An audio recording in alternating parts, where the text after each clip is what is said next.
Niebla. Ni rey, ni ley, ni paz, ni guerra definen con perfil y ser este fulgor pardo de tierra que es Portugal entristeciendo. Brillo sin luz y sin arder, como el que el fuego fatuo encierra. No sabe nadie lo que quiere, nadie conoce qué alma tiene, ni lo que es mal, ni lo que es bien. ¿Qué ansia distante cerca llora? Todo es incierto y es postrero, todo disperso, nada entero. Oh Portugal, hoy eres niebla, esta es la hora. Un poema maravilloso de Fernando Pessoa, incluido en el libro Mensaje. Seguramente que escucharlo en portugués debe ser mucho más emocionante. Y quizás podríamos pedirle el favor, para iniciar esta conversación, al Premio Nobel de Literatura, escritor, amigo de Chile, José Saramago, con quien vamos a conversar ahora en La Belleza de Pensar aquí en la 20ª Feria Internacional del Libro. Muchas gracias, José, por estar aquí conmigo.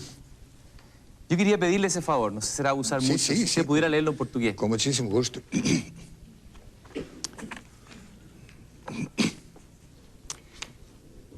Nem rei, nem lei, nem paz, nem guerra, define com perfil e ser este fulgor baço da terra que é Portugal a entristecer. Brilho sem luz e sem arder, como o que o fogo fato encerra. Ninguém sabe que coisa quer, ninguém conhece que alma tem. Nem o que é mal, nem o que é bem. Que ânsia distante perto chora. Tudo é incerto e derradeiro, tudo é disperso, nada é inteiro. Oh Portugal, hoje és nevoeiro, é a hora. Pero se este fora certo, seguramente já não existiríamos. Porque esta é uma radiografia de um moribundo.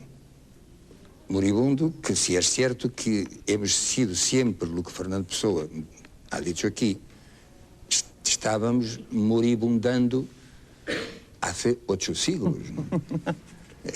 É uma agonia demasiado larga para ser autêntica. Eu creio que somos Portugal e os portugueses somos um pouco vítimas de uns quantos tópicos. A saudade, a tristeza, a melancolia, todo isso, o fado. E não é que não há algo disso em nossa forma de ser.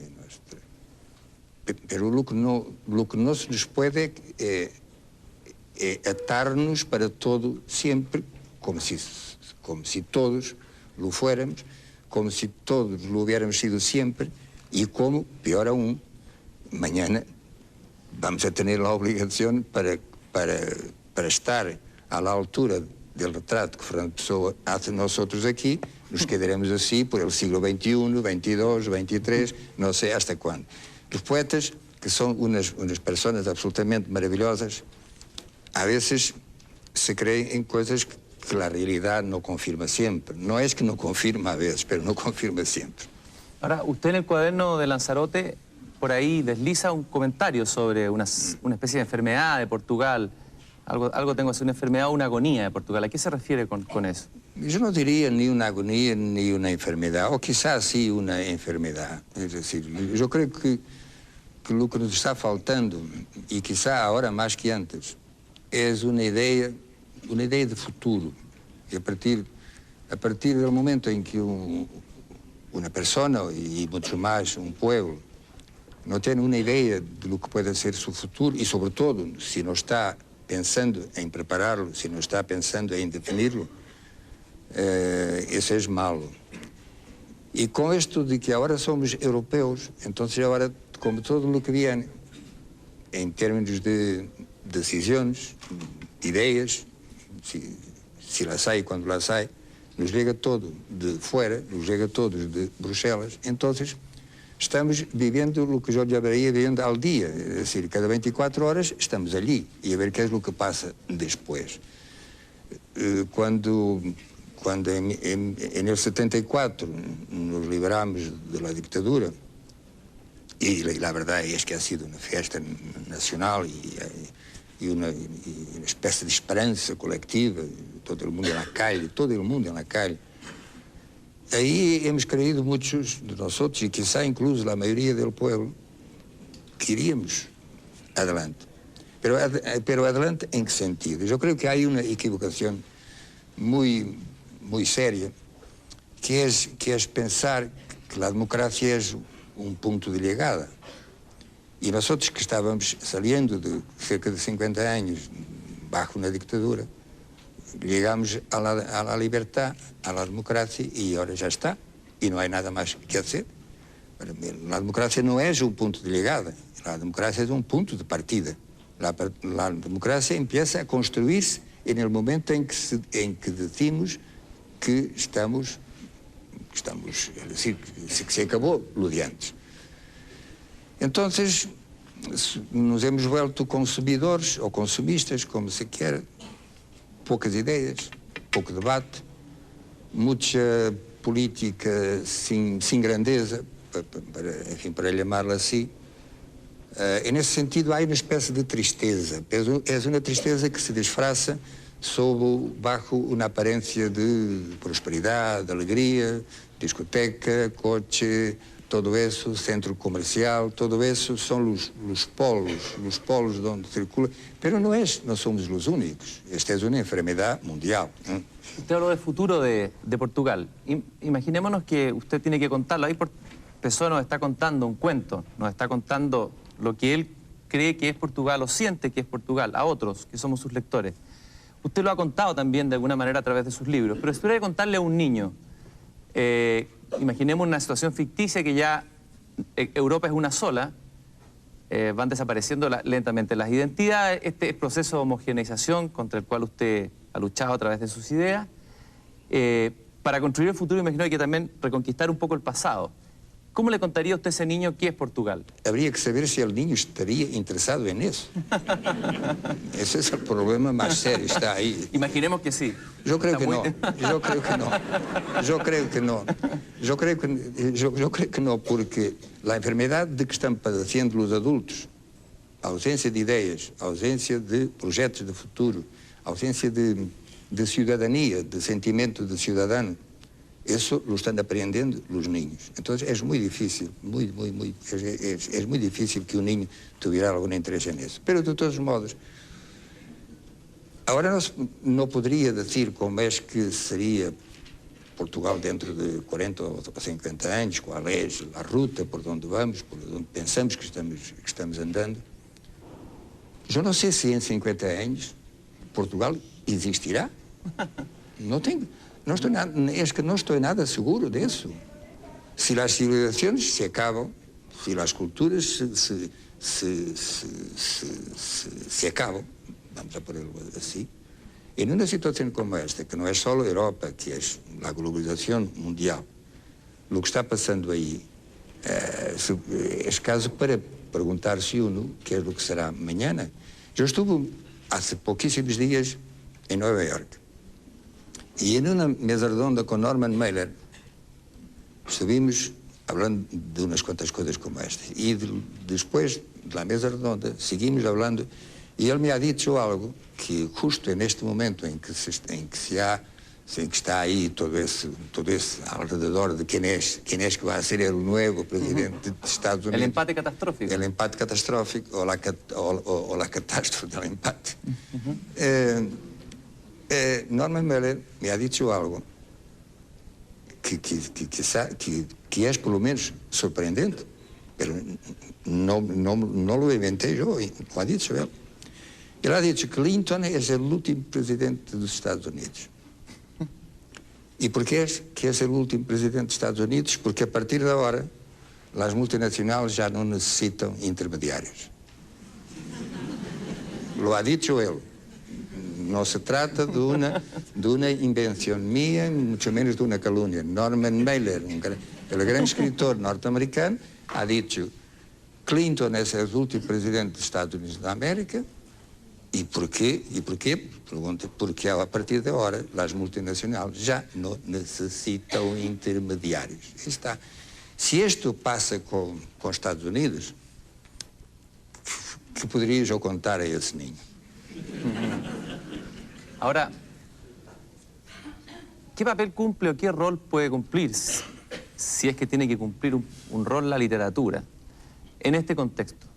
A ver, en este mundo globalizado, donde hay una especie de gobierno mundial, así me lo imagino, de un gobierno mundial de multinacionales, donde desaparecen las fronteras, los países, donde los presidentes desaparecen también, donde desaparecen muchas cosas, el pasado también. ¿Qué pasa con la literatura? ¿Sigue teniendo vigencia o cuál es el rol de la palabra literaria en este contexto? Bueno, yo creo que aunque ya no tenga ningún sentido y sobre todo de alguna forma se haya vuelto desnecessário, para ponerlo así, yo sé que, aunque no valga la pena, yo pienso que siempre seguirá escrevendo. Bueno, tal vez esta es una declaración que está muy bien, está muy bonita, pero vamos a ver ahora un poquito más allá. El problema es, y usted ha dicho la palabra, el problema está en la importancia que tiene el pasado. Si el pasado pasa a no tener ninguna importancia, ni la memoria, no hablemos entonces de pasado, hablemos de memoria. Si la memoria pasa a no tener ninguna importancia, si vivimos cada día, el día como si el ayer no existiera, y no solo personalmente, sino también colectivamente, entonces la literatura que se alimenta de la memoria, no solo de la memoria, claro, pues no sabrá con qué materiales podrá trabajar. Pero por otra parte, y sin que yo sea tan catastrofista como la elección reciente en Estados Unidos, yo no acepto, no puedo, no quiero aceptar que el destino de la humanidad sea este. Una humanidad que en este momento está muy claro que lo que se está haciendo en el planeta es un mundo para ricos, no es que no haya pobres, habrá y cada vez más. Pero todo se está haciendo para los ricos. Hablemos de su último libro. Ese libro está inspirado en una metáfora, voy a usar la metáfora de ese libro que es la metáfora platónica, ¿no? Estamos encerrados en la caverna. A ver, ¿en qué sentido esa imagen platónica juega con nuestro tiempo? Bueno, yo creo que no hemos estado nunca tanto en la caverna de Platón como ahora. Es ahora que estamos confundiendo imágenes, sombras con la realidad. Antes no es que por la inmigración, por la creación artística o literaria o lo que fuera, o por el sueño, todo eso, no tuviéramos, y afortunadamente que sí, essa espécie de universo paralelo que es el universo de la imagen. La imagen que podía sencillamente una imagen literaria. Pero de todo modo, la realidad estaba allí. Y no es que ahora la realidad no esté ahí, pues claro que sí que está ahí. Pero lo que pasa es que no tenemos ojos para ella. Y peor aún, es la imagen misma que por el hecho de ser borra la realidad. La realidad se queda borrada o por detrás de una pantalla que es la imagen. Cuando recordamos, cuando sabemos que Platón en ese invento de la caverna que en ese momento tenía otro sentido, tenía otra significación, pero si podemos extrapolar, y siempre se puede, el mito de la caverna platónica a la realidad actual, a lo como estamos viviendo ahora, entonces yo creo que estamos directamente todos en la caverna de Platón, sentados mirando una pared, sin poder mirar al lado, porque así lo describía Platón, atados, y más aún, y Platón decía, habían nacido allí, y nosotros estamos naciendo aquí. Por otra parte, no hemos nacido nunca en ningún otro lugar, claro. Pero este lugar donde estamos naciendo ya es la caverna. Y vamos a quedarnos mirando a la pared, que por otra parte puede tener dos funciones, la función esa de ilusión y la función de espejo.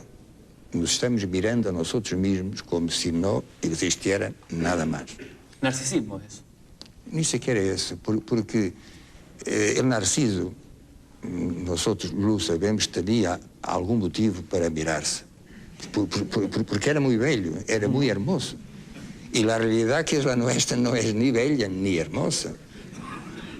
Pero no hay ninguna esperanza en los recursos interiores del hombre, en una dimensión interior del hombre. Siempre el hombre estaba enfrentado a dilemas. Pienso en la historia humana, se ha enfrentado a dilemas tan terribles como... Siempre la esperanza existe, los recursos interiores del hombre, pues si hemos llegado a donde hemos llegado, es gracias a recursos interiores que hemos usado de una forma u otra, de una manera u otra.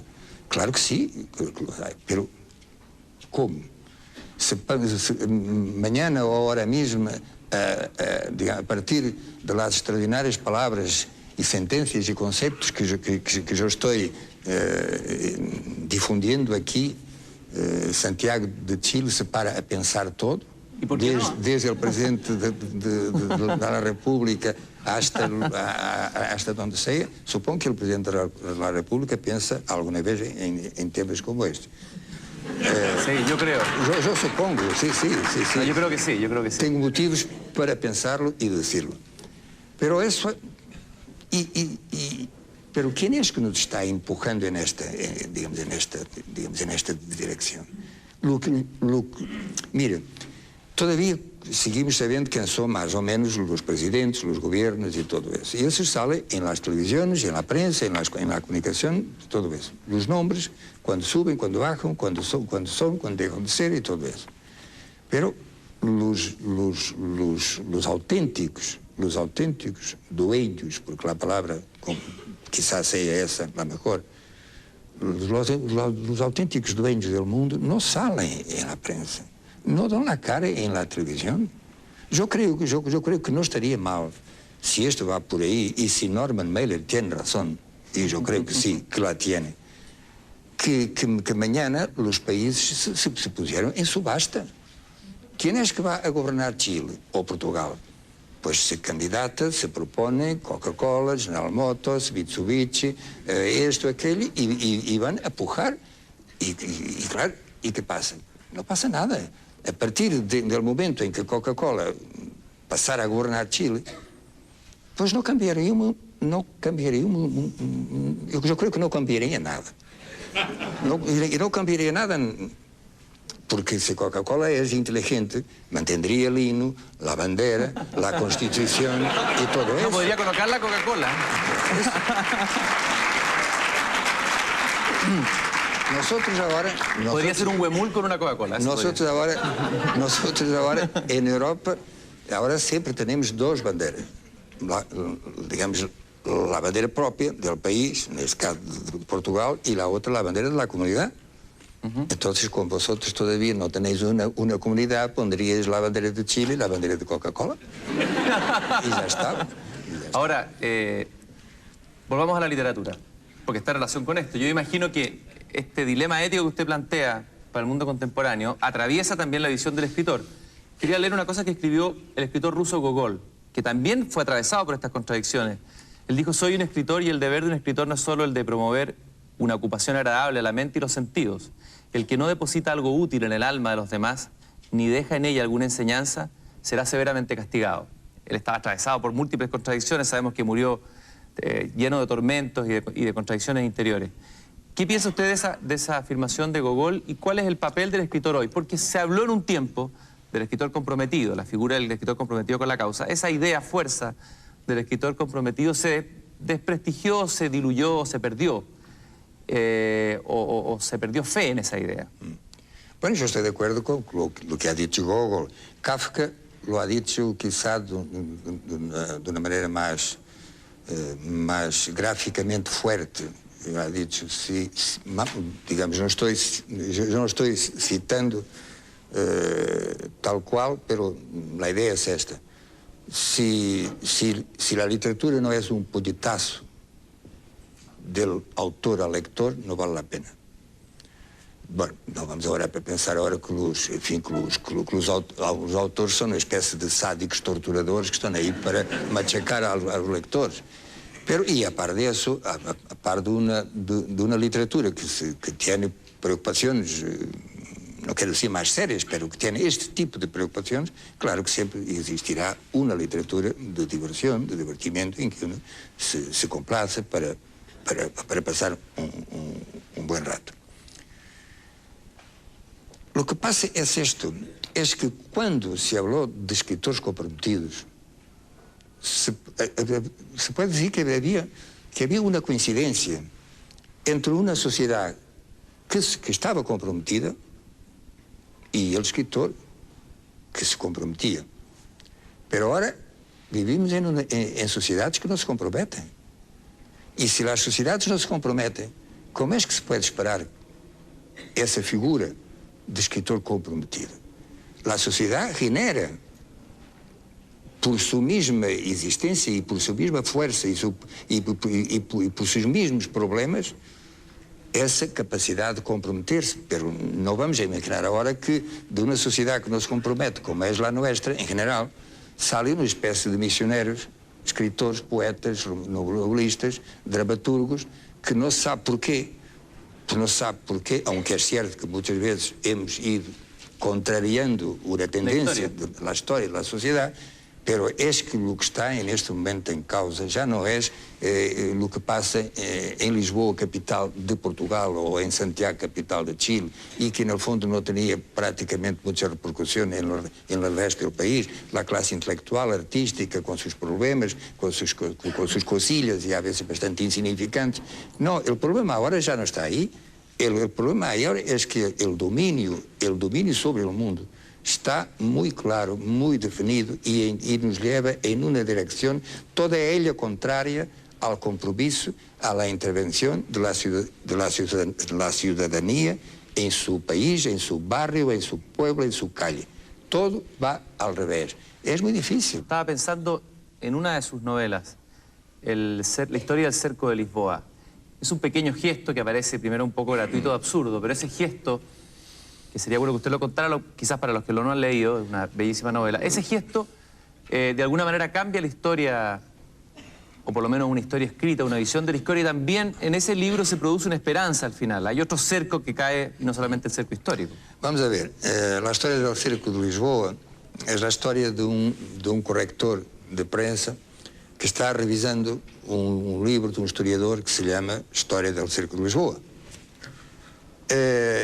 Y un poco harto de las explicaciones pseudo-históricas de lo que se llama la interpretación del historiador sobre los textos y todo eso, y porque le parece a él que las cosas no tienen que ser así tan claramente explícitas desde siempre como si existiera una verdad histórica, entonces él, en un momento determinado, donde, como es un hecho histórico, que los cruzados, una armada de cruzados que bajaba en dirección a la Tierra Santa, se quedó ahí en Lisboa para ayudar a lo que después sería nuestro primer rey a conquistar la ciudad a los moros. Y llevado por esa especie de protesta contra lo que llamamos la verdad histórica, donde estaba escrito, los cruzados ayudaron los portugueses a conquistar Lisboa, él introdujo un no. Los cruzados no ayudaron los portugueses a conquistar Lisboa. Este no revoluciona, pone la historia toda de patas arriba, pero lo más importante de todo es que sobre todo lo cambia a él, el coraje, la osadía, la valentía de decir no, incluso a algo que parece una verdad histórica, incluso a lo que es una verdad histórica. El no, yo creo que es la palabra más indispensable hoy. Yo recuerdo siempre que en la ópera de Mozart, Don Giovanni, cuando el comendador, la estatua del comendador aparece al final exigiendo a Don Giovanni que se arrepienta, y él dice que no se arrepiente, que no tiene sentido que se arrepiente. Y en el Evangelio según Jesucristo se repite esto con el buen ladrón y el mal ladrón, y el mal ladrón que tiene toda la razón del mundo, de que yo me voy a arrepentir hoy. Un minuto o un segundo de arrepentimiento borrará y eliminará todo lo que yo he hecho de malo en mi vida. No, entonces asumo mi propia condena, como Don Giovanni en la ópera, asumo mi propia condena porque me la merecí. Y no caer en esa falsedad ignóbil que es me arrepiento. Ahora, esa visión que usted tiene del cristianismo no puede tender de repente a la simplificación o a la caricatura. Es decir, hay un cristianismo, hay muchos cristianismos. Cuando usted habla del cristianismo, la visión de Cristo, ¿no hay una cierta caricatura en ese sentido? Mira, todo es susceptible de ser caricaturado, ¿no? Se ha caricaturizado, ¿eso? O caricaturizado. Sí. Sí, bueno. Todo es susceptible de ser caricaturizado. Muy difícil Dios la mío, palabra. qué complicado. Sí. Bueno, ¿y por qué no? ¿Y por qué no? Vamos a ver. Imaginemos que Jesús no es hijo de Dios. Vamos a imaginar, no hay ningún problema, se puede imaginar. Toda la civilización que viene después y que es consecuencia de creer que sí, que es hijo de Dios, está sobre el vacío. Vamos a imaginar levemos un poco más allá. Imaginemos que sí, que Jesús es hijo de Dios. Pero imaginemos que no resucitó. Sabemos que el cristianismo, la piedra angular del cristianismo es la resurrección. Sin la resurrección, el cristianismo se derrumba. Lo dice el mismo Pablo. Lo ha dicho. Ah. Si es así, queda un campo muy amplio para la discusión, para la crítica, para el examen y para la caricatura. Porque si algo en el mundo no puede ser caricaturizado... Bien. Un aplauso, bien. Si algo en el mundo no puede ser caricaturizado, ojo, porque toda la verdad instalada, la verdad que está allí, toda la verdad instalada es sospechosa, por el hecho mismo de que, por ser instalada, por estar allí, por no admitir ni crítica, ni examen, ni nada de eso, se vuelve sospechosa y hay que sospechar de ella. Ahora, lo que habría que distinguir quizás también es entre un cristianismo oficial institucional o iglesias o poder temporal a ideas originales. Lo mismo ocurre con el... Sí, pero vale la pena. Sí, estoy de acuerdo, pero también ocurre con el comunismo, por ejemplo, cuando hace una caricatura del comunismo. Sí, claro, pero vale la pena. Lo que cuenta son los resultados. Claro, cuando nosotros nacemos, pues nacemos estupendamente, todos nos querem muchísimo, somos encantadores y todo eso, el niño que llegó, la niña, que bonito, que guapo es, todo eso. Pero vamos a esperar que lleguen los 20 años, los 30, los 40, para sabermos quién es verdaderamente ese niño.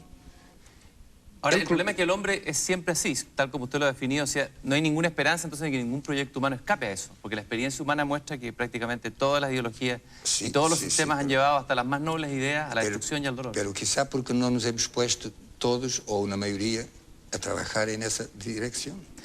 Hay una esperanza, un claro esperanza, creo verlo yo, en este libro, usted me lo puede corregir, Historia del cerco de Lisboa. A propósito del cerco como metáfora, el personaje dice... Parece como si estuviéramos en guerra. Claro que estamos en guerra y es guerra de sitio. Cada uno de nosotros cerca al otro y es cercado por él. Queremos echar abajo los muros del otro y continuar con los nuestros. El amor será que no haya más barrera. El amor es el fin del cerco. El amor es el fin del cerco en una relación personal. Pero en lo que tiene que ver con la colectividad, yo creo que el amor no sirve. Sirve, y ya lo he dicho antes, o serviría, o pienso que podría servir, el respeto. Y en el fondo no hay una diferencia. Yo creo que en el amor auténtico hay respeto, porque se respeta. Es cierto que el amor devora. Digamos, el amor quiere engullir al otro, incorporar al otro. Pero eso no es incompatible con la necesidad y con la exigencia propia de cada uno y también del otro, del respeto mutuo. Por lo tanto, yo creo que sí, hay una esperanza, pero yo creo que esa esperanza va en dirección al respeto humano. En este otro libro, que me gustó mucho, Todos los nombres, Hay una historia muy interesante, algo kafkiana, podría estar cercana, kafkiano-samaraviana. Antes de Kafka ya había libros bastante kafkianos. Sí, antes. La historia misma era kafkiana, antes de Kafka. Bueno, en este libro también surge un personaje como el del Cerco de Lisboa, un personaje anónimo, entre comillas gris, un funcionario que en un momento determinado, en el corazón de una estructura burocrática, él trabaja en un lugar donde se expenden los certificados de nacimiento y de muerte de todos los habitantes. Él colecciona vidas de famosos y cae en sus manos por casualidad un certificado de matrimonio y de divorcio de una mujer de 30 años, anónima. Y algo ocurre en él que lo lleva a una aventura loquísima, a tratar de encontrar a esta mujer. Me da la impresión que en esa historia hay una esperanza, ¿no? Una esperanza que lleva a una locura, pero esa locura, esa aventura de ese hombre gris es detrás de algo más. Es una forma de romper y rebelarse contra el cerco de la estructura, entre comillas, kafkiana que lo rodea. A partir de un acto completamente loco, digamos, delirante. El acto no es tan loco ni tan delirante. Lo que pasa es que él ha hecho la pregunta esencial. Cuando él mira el verbete, la ficha donde está el nombre de esa mujer y los padres, todo lo que ocurre por ahí, él la pregunta la hace y es esta sencillamente: ¿quién es esta mujer? Parece que lo tiene todo, el nombre, fecha de nacimiento, padres, todo, que se casó, que se divorció o algo así. ¿Quién es esta mujer? A partir del momento en que nos preguntamos a nosotros mismos quién es él, quién es ella, y no nos quedamos con lo que parece, con el nombre, recuerde que la epígrafe desse livro, que está sacada de um livro que não existe, eu nisso sou um pouquinho borgiano, el llamado libro de las evidencias, usted hará el por favor. ¿Conoces el nombre que te dieron? No conoces el nombre que tienes. Ahí está todo. Ahí está todo. El nombre que nos dieron y que pasa por ser la persona que somos. A mí me dieron este nombre y yo lo tengo. Y si me pregunta, ¿usted quién es? Yo soy José Saramago. No estoy diciendo nada y esto lo sabemos todo. Hasta que un día alguien se puede preguntar quién es él. Y ese alguien es, por ejemplo, una mujer que me quiere o que quiere quererme. Y ese hombre, cuando él se pregunta quién es esta mujer, es el primer paso en dirección al amor. En ese caso concreto. Claro que no voy a enamorarme ahora de todas las mujeres que se encuentren por ahí si me pasa por la cabeza preguntar quién es ella. Claro que no es así. Pero hay una cosa que, aunque no sea amor, hay una cosa que podemos llamar acercamiento, acercarse al otro. Y en ese momento, cuando empieza esa búsqueda de esa mujer, él todavía no sabe. Él está satisfazendo algo que es esa necesidad, después de vivir en todo eso, se da cuenta que el individuo existe. En la conservaduría del registro civil está la masa. Y él se da cuenta que el individuo existe y lo busca. No lo encuentra. Lo hermoso es que él estaba, digamos, su atracción, lo que le daba sentido a su vida era la vida de los personajes famosos, los que aparecían en las revistas del corazón. Y de pronto se obsesiona por perseguir a este ser anónimo, hasta pasando los peligros más grandes, perder el trabajo, caer, enfermarse, simplemente por encontrar... Enfermarse, locuras totales, se vuelve tonto de remate, lo que por otra parte ocurre sempre quando nos enamoramos. E ao final, e el livro está aí, ele não la encontrará porque ela ha muerto, ele la busca en el cementerio, donde tampoco la encuentra porque hay un pastor. Los pastores y los perros, digamos, aparecen siempre mucho en mis libros, que cambia los números que tienen las sepulturas y por lo tanto nadie sabe dónde está quién. E quando alguém pergunta, pero usted, ¿qué es lo que está haciendo? Isso é uma falta de respeito aos muertos. Como? Vem aí a madre, ou o padre, ou o marido, ou a mulher a llorar por seu pariente, e está na sepultura de outra pessoa. E o pastor contesta, e você já imaginou algo de mais admirável que estar llorando por alguém a quem não se conheceu? Pois claro. Está. E essa mulher que ha muerto, por lo tanto, ele não a encontrará, não sabe sequer onde está, não pode pôr uma rosa, não pode pôr ali uma flor, por um amor que não chegou a concretar-se. El final, quando o que ele hace, é entrar na profundidade dos archivos para buscar a prueba da morte dela e para destruir essa prueba. Porque se la destrui, de alguma forma, ella seguirá viviendo. ¿Hay algo de José Saramago en ese personaje? ¿En qué sentido? En que me da la impresión que en varios de sus libros, vamos a hablar también del año de la muerte de Ricardo Reis, estos personajes anónimos, olvidados por la superestructura, son los que despiertan su mayor ternura, ¿no? Son los personajes que a usted le interesan, son los que a veces emergen incluso con mayor humanidad, incluso que la del poeta Ricardo Reis. Estoy pensando en el año de la muerte de Ricardo Reis, esa relación que tiene con la camarera, esa mujer anónima, que termina siendo prácticamente un objeto sexual muchas veces de Ricardo Reis, y que él ignora a pesar de todo su conocimiento poético, sin embargo es incapaz de ver a ese que está al lado. ¿Estaría de alguna manera Saramago en ese personaje? Bueno, a lo mejor si yo no estuviera allí, los habría hecho de una forma distinta, ¿no? Seguramente, ¿no? Pero no hay nada de autobiográfico, no he vivido nunca nada de lo que estoy describiendo. Lo que pasa es que hay ahí un ser que puede ser un hombre, pero puede ser una mujer, y normalmente las mujeres en mis libros, en mis novelas, son seres más consistentes, más fuertes que el hombre. Lo que hay ahí en el fondo, esos personajes míos son ideas de futuro, de una humanidad donde la gente fuera más o menos como ellos, ¿no? De alguna forma yo me estoy poniendo en la piel, digamos, en la piel de un demiurgo, creando una humanidad nueva, lo que es una tontería, claro está. Pero cuando a veces se me acusa de pesimista, y es cierto, yo podría contestar que los personajes que yo tengo ahí son personajes positivos, todos ellos. Bueno, los dos tienen un gesto importante. Hay un gesto que rompe un sistema anterior. Sí, en el fondo es siempre el no. Decir no a lo que está. Y yo creo que hay 2 o 3 palabras que son necesarias e indispensables hoy. Una es el no. Otro es por qué. La otra es para qué. Y la otra es final, ¿para quién? No, ¿por qué? ¿Para qué? ¿Y para quién?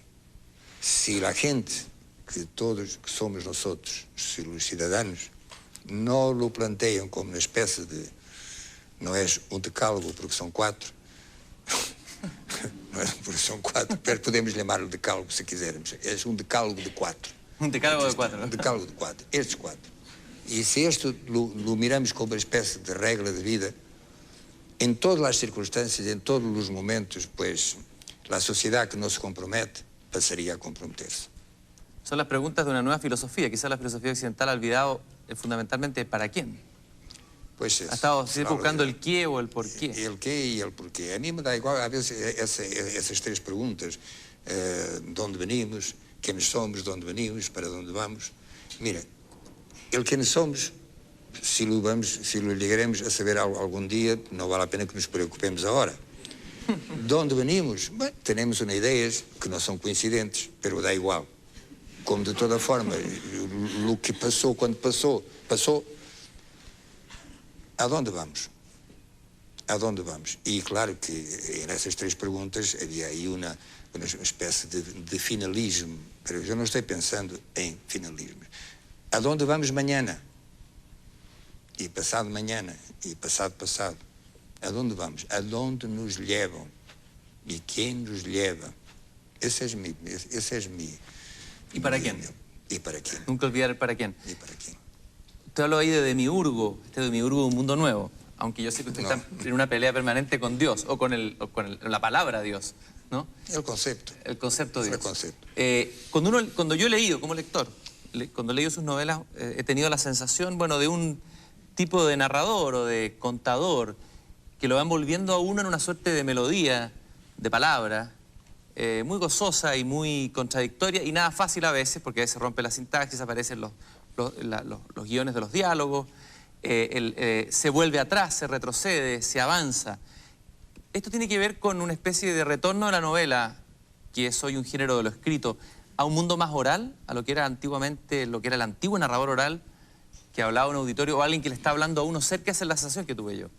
Sí, y es una sensación justa porque yo mismo, a la hora de empezar una novela, si yo no estoy oyendo dentro de mi cabeza la voz que está diciendo lo que yo estoy escribiendo, la novela no avanza. Mientras yo no la tenga muy clara, no me suene nítidamente, entonces todo ese discurso que, como usted ha dicho, se interrumpe, vuelve atrás, en el fondo es la técnica, si hay para eso, puede llamar técnica, del narrador oral, que no cuenta una misma historia, y una misma historia no la cuenta dos veces igual, siempre está añadiendo, quitando, cambiando, y en el fondo es lo que yo intento, y creo que más o menos lo he logrado, es hacer de la narrativa una especie de flujo que transporta todo, que todo va llevando.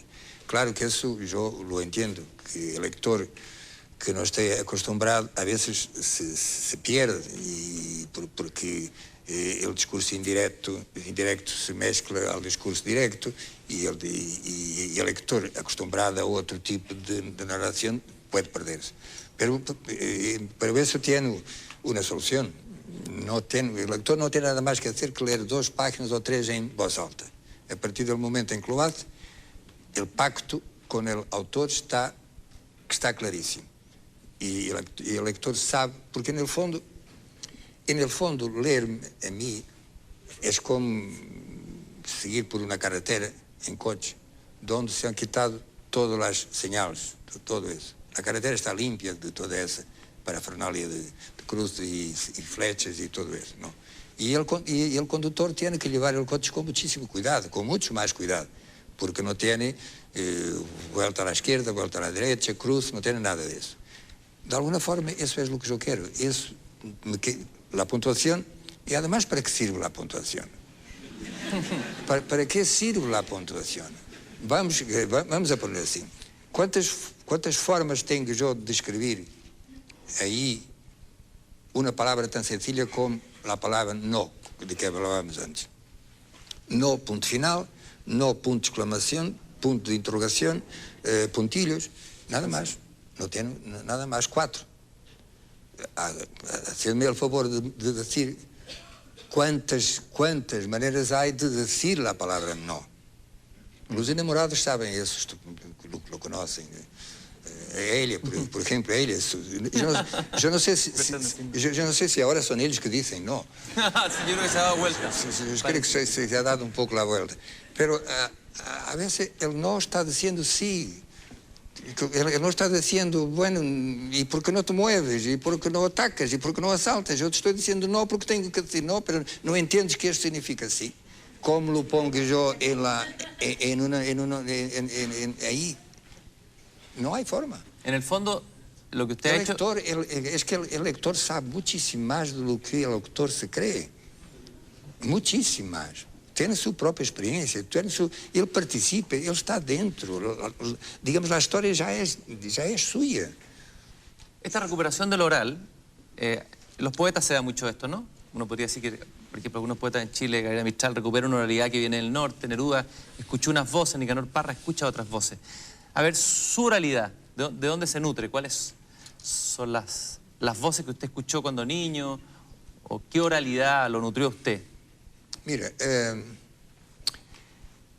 El niño y la experiencia de niño y las historias que me han contado, y era un tiempo en que los abuelos y los padres y los tíos siempre estaban contando historias a los niños, ahora eso ya no se usa, no tienen mucho o tienen poquísimo que ver y quizá nada, hasta donde se puede decir nada, con mi forma de narrar.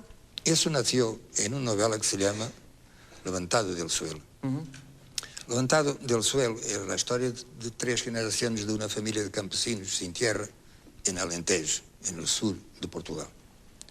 Y yo he estado allí durante semanas y meses porque quería escribir un libro sobre todo eso. Por lo tanto, hablando con la gente, viviendo con ellos, durmiendo con ellos, comiendo con ellos, yo estaba ahí. Y cuando tenía una historia, pues volví a casa, a Lisboa, para ponerme a trabajar. Pero me encontré con un problema que era no saber cómo escribir todo eso. Claro que, por el tema, más o menos podía decir que eso es un libro neorrealista, por lo tanto, digamos, el molde ya lo tenía de una cierta forma, pero no quería, yo no quería eso. Y llegó un momento en que ya sin saber, porque no lograba encontrar por dónde seguir, empecé a escribir la novela como cualquier otra novela, es decir, guión, puntuación y todo eso. Pero no me estaba gustando nada y lo estaba haciendo contra mí mismo. Hasta que estaba en la página 23, 24, sin pensarlo, sin darme cuenta. Esse sem dar-me conta ocorre muito mais do que parece, e depois disso eu añadirei algo sobre isso, que aquele autor não se dá conta.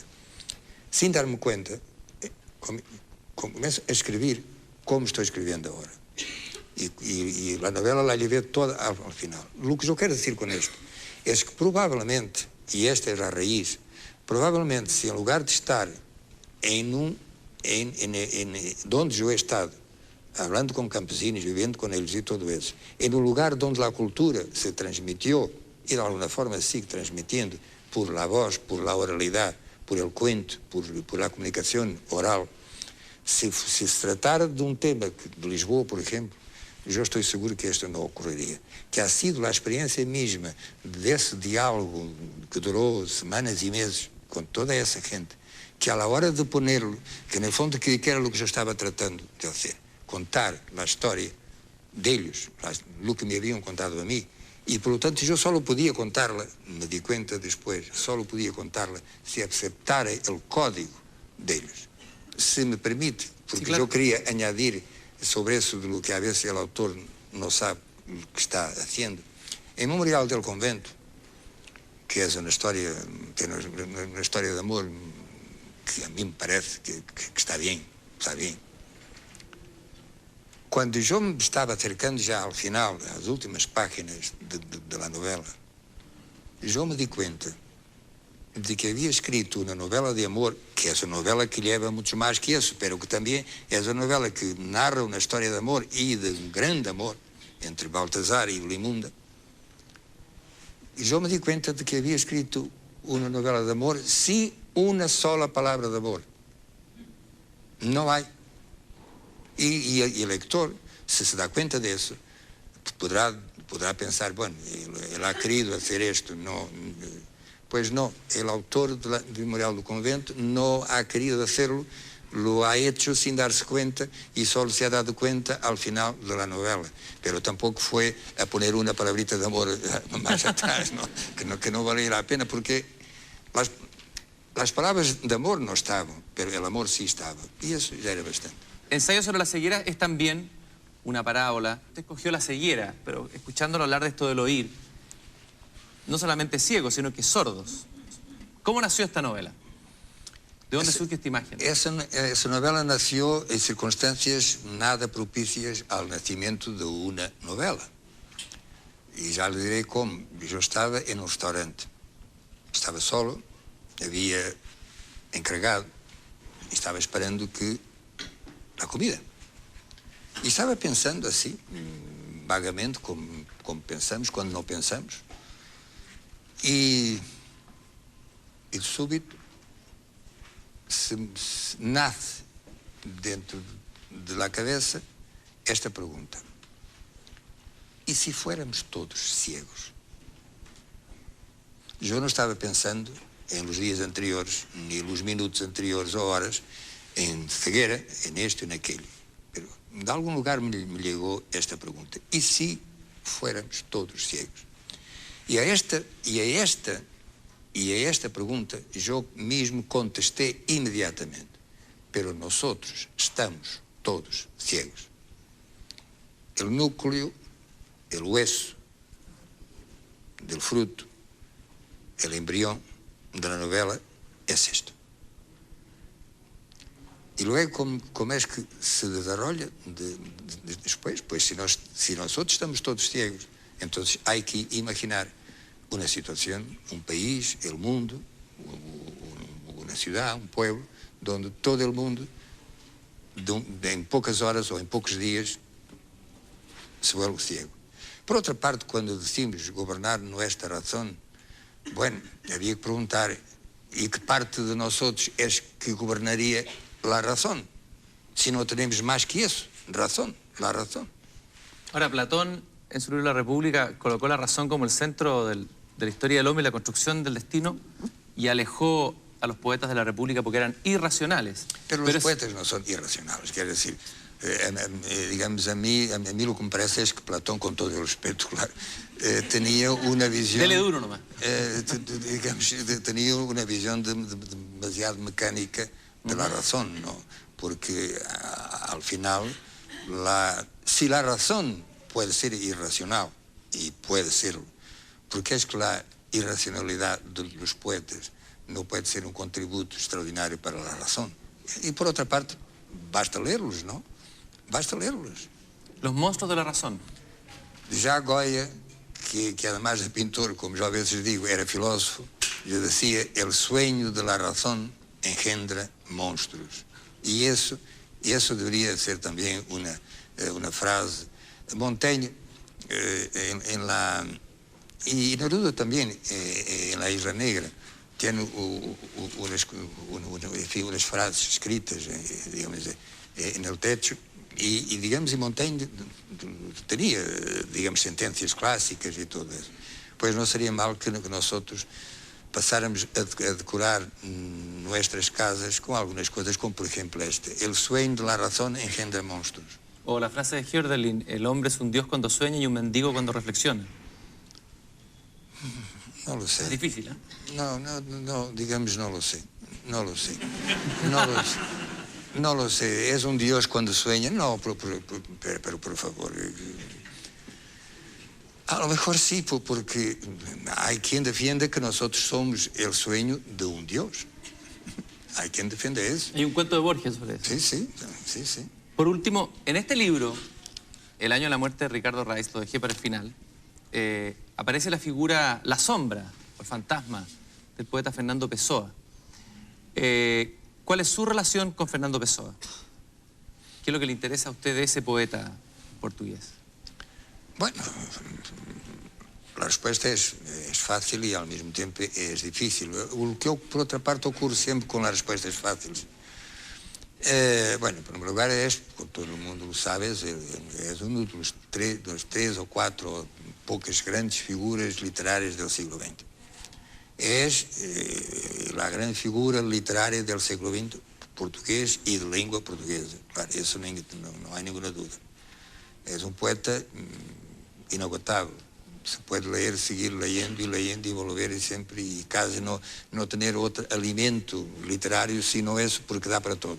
Dá para todo. Incluso para algunas cosas que no tienen mucho sentido, pero bueno, eso es otra cosa. Él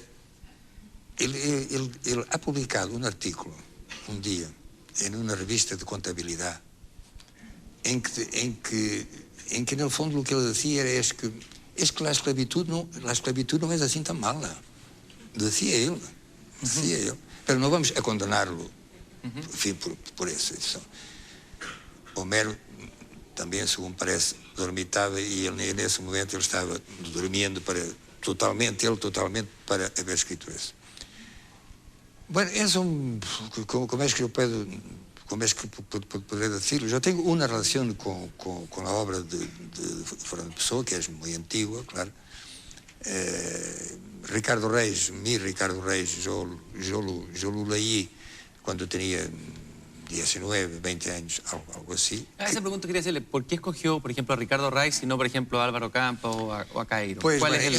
eso tiene una explicación y que en el fondo quizá muestre que en mi trabajo, ya no diré tanto en mi persona, pero en mi trabajo literario hay una coherencia, una especie de fil rouge que viene desde muy lejos. Cuando yo leí por primera vez algunas poesías de Ricardo Reis, yo tenía, como ya he dicho, 19, 20 años, y creí, porque no sabía, creí que existía realmente en Portugal un poeta que se llamaba Ricardo Reis. Y la verdad es que me deslumbró todo eso. Pero, al mismo tiempo, había algo ali que não me gostava e me quedei desde esse momento com um verso dele, quando ele diz: sábio é aquele que se contenta com o espetáculo do mundo, que me quedou como algo, como uma espécie de puñalada que eu não podia suportar, que alguém dissera que a sabedoria consiste em contentar-se uno com o espetáculo do mundo.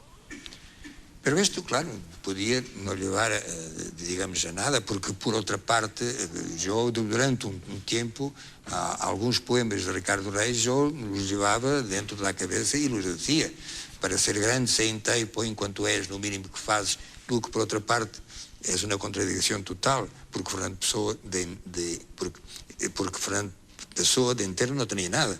Põe enquanto és, em no mínimo que haces. Pero como é que poderia ser? Pues se ele era Pessoa, se era Álvaro de Campos, se era todo isso, Ricardo Reis, Alberto Caeiro, todo isso. Sem olvidar a Bernardo Soares, el autor del libro del Desasosiego, que é, quizá, a obra maestra de toda a literatura portuguesa, em prosa,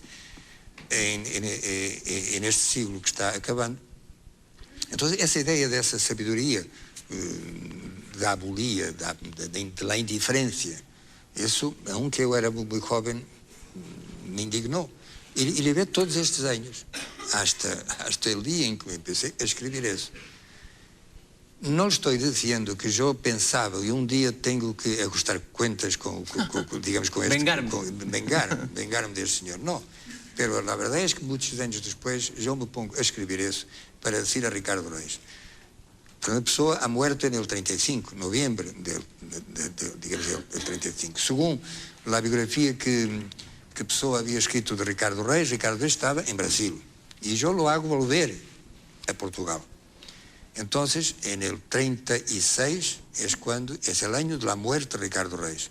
Y si recordamos lo que pasó en el 36, Frente Popular en Francia, Guerra Civil de España, invasión de la Renania por las tropas nazis, todo eso es, como yo he dicho alguna vez, el huevo de la serpiente que eclodirá 3 años después. Y esta sería la figura un poco del intelectual que está en el tiempo, pero que no es capaz de ver su propio tiempo. Que no es capaz de ver su propio ciego. tiempo. Entonces, es como si yo le estuviera diciendo: usted se cree que la sabiduría es contentarse uno con el espectáculo del mundo. Pues aquí lo tiene, el espectáculo del mundo.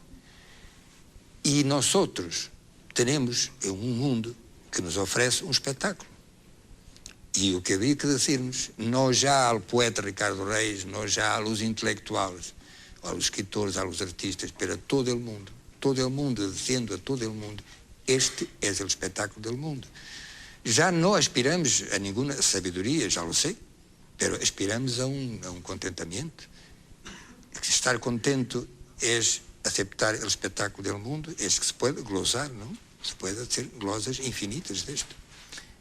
Bueno, José, yo le agradezco muchísimo la paciencia y la pasión y la dedicación a responder las entrevistas. Siempre ha tenido usted esa delicadeza de responder y entrar en las entrevistas. Estoy muy agradecido por su tiempo y le damos una bienvenida muy cariñosa a Chile. Muchas gracias por haber estado aquí en La Belleza de Pensar. Muchas gracias.